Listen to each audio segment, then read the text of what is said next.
I'm your friend going to teach you the poem Trees. It is a very small, beautiful and relevant poem you can connect.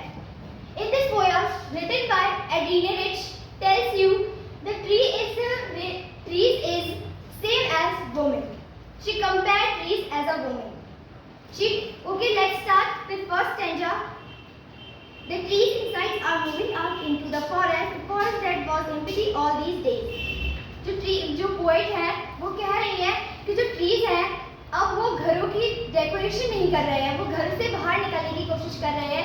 वो कह रही है कि जो trees है अब वो घरों की शोभा नहीं बढ़ा रहे हैं, वो उनसे बाहर निकलने की कोशिश कर रहे हैं और वो जो डोर होता है, जो विंडो होती है, उसको तोड़ने की कोशिश कर रहे हैं। उसी तरीके से उन्होंने कहा है कि जो ट्रीज होते हैं वो फॉरेस्ट में नहीं है, जिसकी वजह से जो इंसेक्ट्स हैं अब वो वहाँ नहीं रह सकते और जो बर्ड्स हैं वो वहाँ बैठ नहीं पाती हैं और जो सन की रेज है वो स्कैटर नहीं हो पाती है और जो जंगल है वो बंजर हो गया है।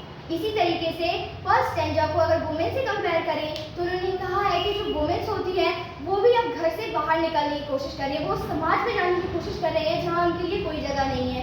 लेकिन अब वो जब कोशिश कर रही है तो ज़रूर वो कुछ अच्छा ही करेगी और अभी भी हम देखें तो वो बहुत कुछ अच्छा ही कर रही है। सेकेंड स्टैंजा अगर देखते हैं तो all night the rooms were to disengage themselves from the cracks in the veranda floor, the leaves strand toward the glass, small ruins stiff with extraction.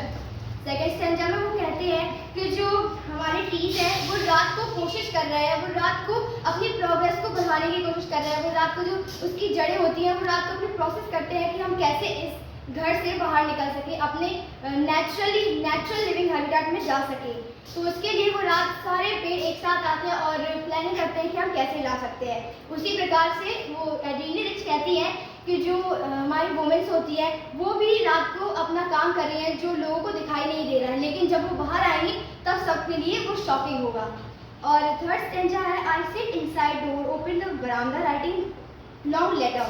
वो कहती है कि एक रात जब वो अपनी खिड़की के पास बैठी थी और शाम को जब देख रही थी अपना लेटर लिखते हुए तो उनको चांद दिखाई देता है और वो उसको देखते हुए सोचती है कि और उनको एक लीची की स्मेल जो प्लांट्स देते हैं हमें वो दिखाई दे रही है जिसको वो काफ़ी रिलेट करती है। वो कहती है कि ये इसी प्रकार जिस तरीके से वुमेन्स रात भर अपना काम कर रही है, जिस तरीके से वो काम कर रहे हैं जो लोगों को दिखाई नहीं दे रहा है वो बाद में बहुत अच्छे से दिखाई देगा। और इसका एग्जाम्पल हमारी पोएट ही है एड्रीने रिच जिन्होंने इस पोएम को लिखा है।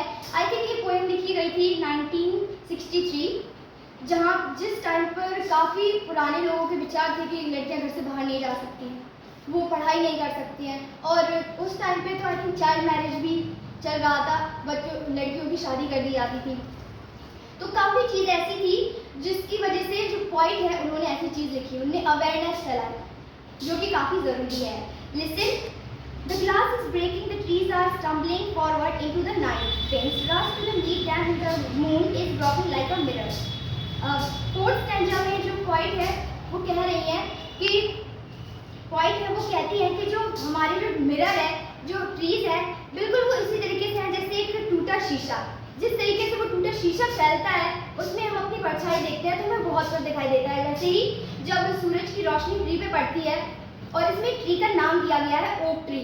ओक ट्री को हमने ऑर्थोडॉक्स पीपल्स को ये लिया है क्योंकि जिस तरीके से उनकी सोच है कि क्या लड़कियां बाहर निकल रही हैं, ट्रीज बाहर निकलने की कोशिश कर रहे हैं, जो हमारे घर की डेकोरेशन बढ़ाने के लिए है, वो घर से बाहर कैसे जा सकते हैं, वो ऐसा नहीं कर सकते। तो उनकी जो सोच है उसको दिखाने के लिए ओक ट्री का यहाँ प्रयोग किया गया है और जहाँ पे जो सूरज की जो रोशनी है जब वो ओक ट्री पे पड़ती है तो वो काफ़ी स्कैटर हो जाती है, जो उनकी सोच है वो बिखर जाती है ऑर्थोडॉक्स पीपल्स की।